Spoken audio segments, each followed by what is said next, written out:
आपल्याला तो विषय सगळ्यांना माहिती आहे, तो म्हणजे रस्त्यांचा विषय आहे. कदाचित काही लोकांना कंटाळा आपल्यातून येऊ शकतो की अरे आदित्य परत परत त्या विषयावर का बोलत आहे. पण जसा हा विषय मुंबईचा आहे तेवढाच हा विषय नवी मुंबईचा असू शकतो, ठाण्याचा असू शकतो, नागपूर, नाशिक, संभाजीनगर, कोल्हापूर सगळीकडचा असू शकतो.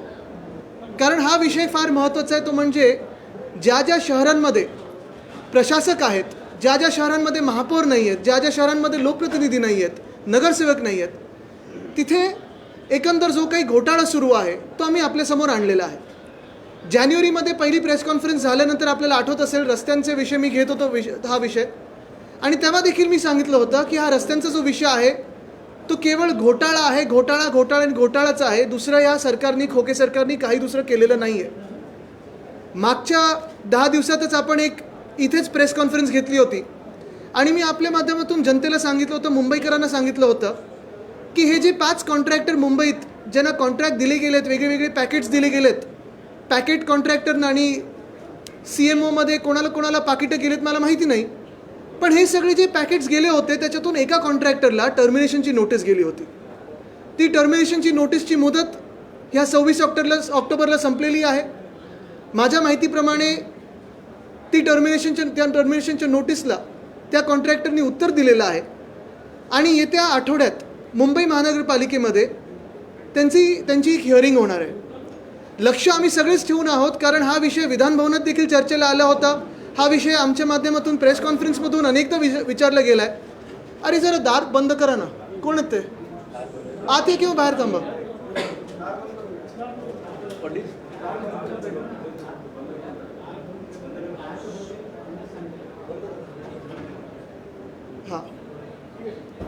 हा विषय वेगळ्या माध्यमातून उचलला होता आणि साधारणपणे आपल्याला आठवत असेल ही टर्मिनेशनची नोटीस संपल्यानंतर आम्ही देखील सांगितलं होतं की आता चौकशीत आणि हिअरिंगमध्ये काय नक्की होणार आहे त्याच्यावर आमचं लक्ष आहे. प्रश्न हाच येतो की येत्या आठवड्यात ह्या कॉन्ट्रॅक्टरचं हिअरिंग दिलं जाणार आहे का, आणि ते हिअरिंग दिलं गेल्यानंतर खोके सरकार सेटलमेंटसाठी बघणार आहे की खरोखर या कॉन्ट्रॅक्टरला जशी चौकशी होती, जसं काही आपण टर्मिनेशनची नोटीस पाठवलेली तसं टर्मिनेट करून ब्लॅकलिस्ट केलं जाणार, ह्याच्यावर आमचं लक्ष आहे.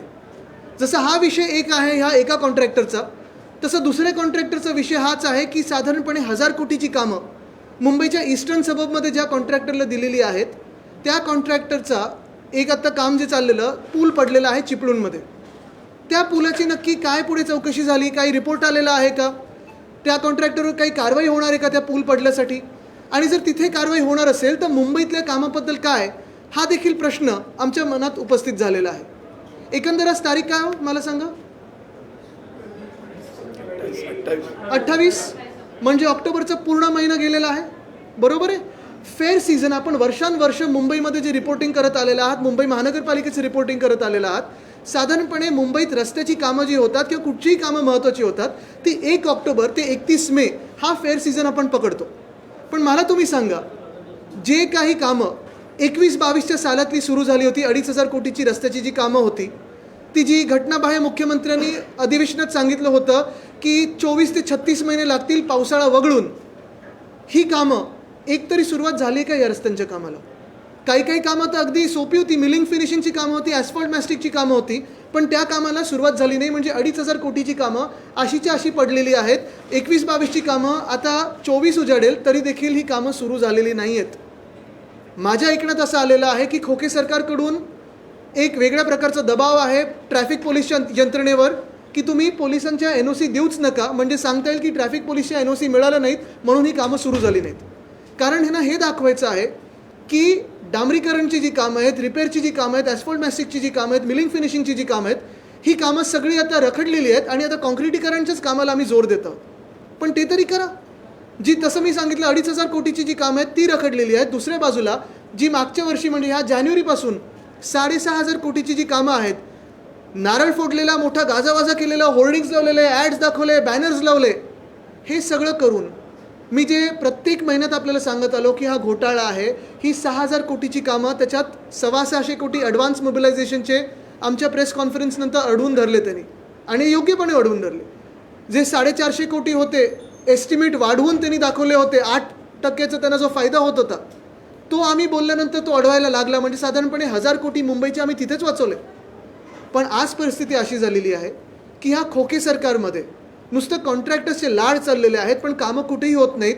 मला वाटतं एका नेत्यांचं काही वर्षापूर्वी स्टेटमेंट होतं, सगळी कामं पेपरवर आहेत, जमिनीवर काही नाही. तशीच परिस्थिती आज उद्भवलेली आहे की आज जवळपास मुंबईमध्ये 8,500 कोटीची कामं रस्त्याची, छोट्या गल्ल्या असतील, मोठे रोड्स असतील, ही कामं अशीच्या अशी पडलेली आहेत. एकसुद्धा काम आज ऑक्टोबर संपत आलेलं आहे, कामाला सुरुवात झालेली नाही आहे.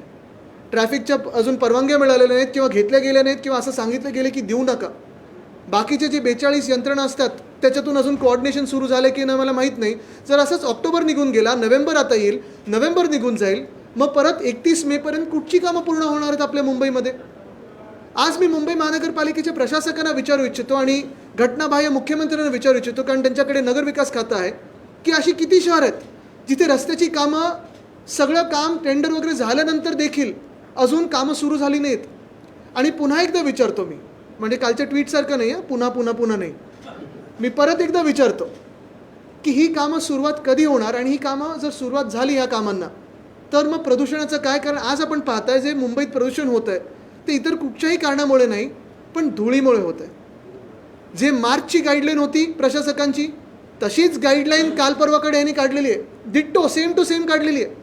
मग मार्चमध्ये आणि आत्ताच्या गाईडलाईनमध्ये नक्की फरक तरी काय आहे, अंतर तरी काय आहे आणि काय बदललं? एका बाजूला आपण बघतोय बिल्डर कॉन्ट्रॅक्टरचं सरकार आहे, बिल्डर कॉन्ट्रॅक्टरचंच ऐकलं जातं, पण दुसऱ्या बाजूला हे जे सगळे आपण पाहतोय की जिथे जिथे कन्स्ट्रक्शन साईट असेल, जिथे जिथे सरकारी कन्स्ट्रक्शन साईट असेल, म्हणजे कुठे काही बिल्डिंग बनत असेल, कुठे फ्लायओव्हर होत असेल, कुठे मेट्रोचं काम होत असेल, तिथून जी धूळ येत आहे त्याच्यावर काही निर्बंध आणण्यासाठी, ते आटोक्यात आणण्यासाठी काही आपण प्रयत्न करत आहोत का? की गाईडलाईन नुसतं पेपरवर आणि गाईडलाईन नुसतं हवेत, पण प्रदूषण पण हवेत? हे असं आता मुंबईत झालेलं आहे. आणि मुळात मुंबईमध्ये 24 वॉर्ड्समधून अजूनही 15 वॉर्ड्समध्ये वॉर्ड ऑफिसर नाही. मी ऐकलं परीक्षा झालेली आहे, रिझल्ट आलेले आहेत, पण पोस्टिंगसाठी खोके मागितले जातात. अशी ह्या मुंबईची परिस्थिती करून ठेवलेली आहे. नक्की कुठचा उद्योग ह्या राज्यात येणार आणि मुंबईत येणार जर अशी परिस्थिती करून ठेवली? एका बाजूला आपण पाहतोय 8,500 कोटीची रस्त्याची कामं अडलेली आहेत, दुसऱ्या बाजूला 15 वॉर्ड ऑफिसर नाहीत, कचरा उचलला जात नाही आहे, आणि प्रदूषण वाढत असताना नुसतं गाईडलाईन म्हणून म्युन्सिपल कमिशनर काहीतरी काढत असतात. पण हे सगळे जे गाईडलाईन मार्चमध्ये काढले किंवा आत्ता काढले, ह्या गाईडलाईनला न पाळणारे लोक किती आहेत? त्याच्यावर काही कारवाई झाली आहे का? स्टॉपवर्क दिलं आहे का? काही पेनल्टी लावली आहे का? कुठेच काही कोणाकडे काही आता पत्ता नाही. पण नुसतं आरोप करायचे आणि मग काहीतरी गाईडलाईन्स काढायची, हे घाणेरडं राजकारण, प्रदूषित राजकारण आज आपल्या राज्यात झालेलं आहे. म्हणून आज मी पुन्हा एकदा आपल्या माध्यमातून जनतेला हेच सांगणार आहे की ह्या 8,500 कोटीचे जे काही घोळ आणि घोटाळा यांनी करून ठेवलेला आहे, आमचं सरकार लवकरच येणार आहे आणि सरकार आपल्या आशीर्वादानंतर आल्यानंतर ह्या सरकारमधून ज्यांनी घोटाळा केलेला आहे त्यांच्यावर आम्ही कडक कारवाई करणार. म्हणजे करणार, ज्यांना जेलमध्ये टाकायचं त्यांना टाकणारच.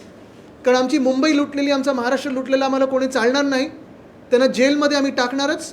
आणि जे काही ह्यांनी आता सगळ्या राज्याचं आपण पाहतोय एकदम घाणेरडं प्रदूषित राजकारण करून ठेवलेलं आहे, ते सुधारण्यासाठी आम्ही पुढे आलेलो. आज आपल्या माध्यमातून पुन्हा एकदा पुढच्या आठवड्यात, येत्या आठवड्यात ह्या हिअरिंगवर जे काही होणार आहे त्याच्यावर आमचं लक्ष आहे. सेटलमेंट होणार की ब्लॅकलिस्टिंग होणार, हा आज मोठा प्रश्न उपस्थित झालेला आहे. आणि पुन्हा एकदा मी सांगतो की बाकीचे जे कॉन्ट्रॅक्टर्स आहेत, 5 पाकिटं जी दिलेली आहेत त्याच्याबद्दल काय आहे, ह्याचं उत्तर आम्हाला अपेक्षित आहे. दुसऱ्या कोणाकडून नाही तर घटनाबाह्य मुख्यमंत्र्यांकडून, ज्यांनी आम्हाला सांगितलं की एका वर्षात खड्डेमुक्त आम्हाला रस्ते देणार. मुंबई महापालिकेचे जे प्रोजेक्ट सुरू आहेत, जे मला असू दे किंवा आता दहिसर विरारचा जो कॉरिडॉर आहे तो आम्हीच सुरू केलेला आहे. तर ते फोटो हे लावतात. प्रोजेक्टच्या प्राइस जे आहे, प्राइस एस्केलेशन जे आहे ते किती वाढताना दिसून येत आहे, कारण त्याचं कारण जे आहे ते नाही. जर आपण पाहिलं तर एकंदर रस्त्यांचं घोळ MSRDCचं असो, MMRDAचं असो किंवा BMCचं असो, सगळीकडे आता तेच झालं आहे, प्राईस एस्केलेशन चाललेलं आहे. आणि मुंबई महानगरपालिकेत आम्ही सतत हे सांगत असल्यामुळे कुठे ना कुठेतरी हे आटोक्यात आलेलं आहे. पण जे खिशे भरायचे चाललेले आहेत ते अजूनही सुरू आहे. म्हणजे कुठेतरी कॉन्ट्रॅक्टरवर दबाव आहे की काम सुरू करू नकोस, पण पैसे देतात ते आम्हाला परत दे. हा कॉन्ट्रॅक्टरचा जो दबाव आहे तो आपल्यासमोर आलेला आहे.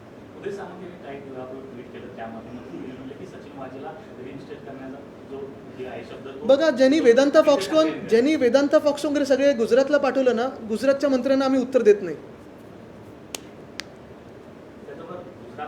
अच्छा, आपण एकच म्हणजे बाकीच्यांना पटलेलं आहे. काल मी ह्याच्यावर भाष्य केलेलं आहे.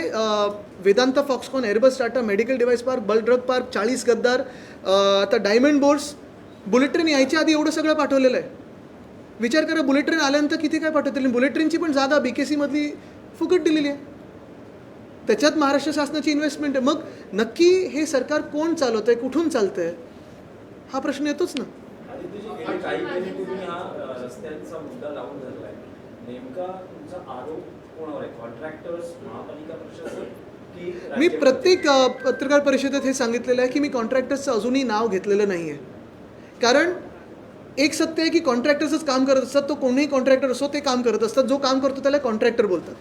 माझा आरोप आणि माझा आक्षेप ही जी पद्धत आता लावलेली आहे, जिथे सगळीकडे एस्केलेशन आपण सगळीकडे खोक्यांचं जे कारभार चालू आहे आणि हा जो घोटाळा आहे, म्हणजे कागदपत्रावर सगळं आहे पण कुठेही रस्त्याचं एक सुद्धा काम पूर्ण झालेलं मला दिसत नाही आहे.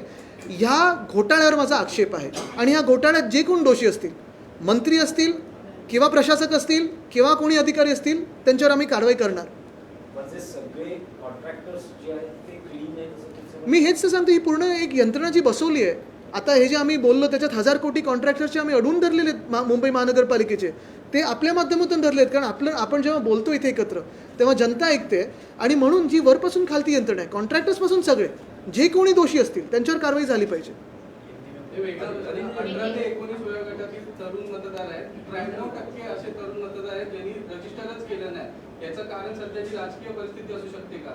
मला वाटतं ते असू शकतं. पण एक आहे नक्की की मतदार जिथे जिथे आपण पाहताय भ्रष्ट सरकार आहेत, तिथे त्या भ्रष्ट सरकारांना पाडून नवीन चांगली सरकार आणतात. कर्नाटकमध्ये आपण पाहिलं, मध्य प्रदेशमध्ये असं होणार आहे आणि आपण पाहताय महाराष्ट्रात देखील होणार आहे. जिथे जिथे खोक्यांचं सरकार, जिथे जिथे भ्रष्ट राजकारण चालू आहे, प्रदूषित राजकारण चालू आहे, तिथे असं होणार, बदल होणार. हायकोर्टानं आदेश देऊन ही सिलेक्ट निवडणुका ज्या आहेत ते टाळत आहेत आणि परत आता नवीन नोंदणी करण्याचं काय? ते आम्ही नोंदणी करू आणि पुन्हा एकदा जिंकू. मला जास्ती महत्त्व विरोधकांना द्यायचं नाही आहे.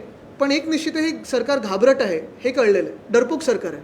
काही ट्विट जे आहे ते एक मिनटं, इथून येतो तो. उदय सामंतांनी जे ट्विट केलंय त्याच्यात त्यांनी सचिन वाझेंचा देखील उल्लेख केलेला आहे. त्या प्रकरणानंतर महाराष्ट्राची बदनामी झाली, उद्योजक घाबरले आणि त्याच्यानंतर मोठे उद्योग हे महाराष्ट्राबाहेर गेले असं एकंदरीत. बघा, जाऊ दे, काही काही लोकांवर आपण जास्ती भाष्य करत नाही. कारण ते जे त्यांचं मंत्रिपद आहे त्यांना सांभाळता येत नाही आहे, तर कशाला जास्ती बोलायचं त्यांच्यावर. काल महाराष्ट्राच्या वतीनं मी परत यांचा एक ट्विट केलं होतं, नंतर मी डिलीट केलं.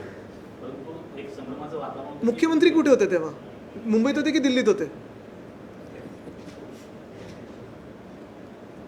काय वाटतं? नाही, पण मुख्यमंत्री कुठे होते? घटनाबाह्य मुख्यमंत्री कुठे होते? मुंबईत होतं. मुंबईत होते नक्की ना? परवा जाऊन आलेत पण दिल्लीला. पण हे ट्विट नंतर डिलीट केलं. मी काल खरं माझी आणि घटनाबाह्य मुख्यमंत्र्यांची भेट झाली. हे आपल्याला गुपित माहिती नसेल. आणि मी त्यांना विचारलं की कल शब आप कहाँ थे, कल शब आप कहाँ थे? तो उन्होंने हंस के बताया कि ऐसी बातें क्यों पूछते हो जो बताने के लायक नहीं है. पहले शर्माए फिर हंस के बोले. नाही तर तुम्ही हेडलाईन चालवाल की कोणतरी हुडीमध्ये गेलं. पण मुख्य गोष्ट अशी आहे, आता अर्थात कालचं जे ट्विट आहे त्याच्यावर पण आपण प्रश्न विचारू शकाल. अनेक लोक काय काय काय काय बोलत असतात त्याच्यावर प्रश्न विचारू शकाल. पण एक नक्की मी इथे मान्य करीन की ही ताकद जी आहे ही जनतेची ताकद आहे, आपली प्रेसची ताकद आहे की आपल्या माध्यमातून हा रस्त्याचा जो विषय घेतला आम्ही, मग स्ट्रीट फर्निचरचा विषय असेल तो पण आता बघा चौकशीमध्ये आहे.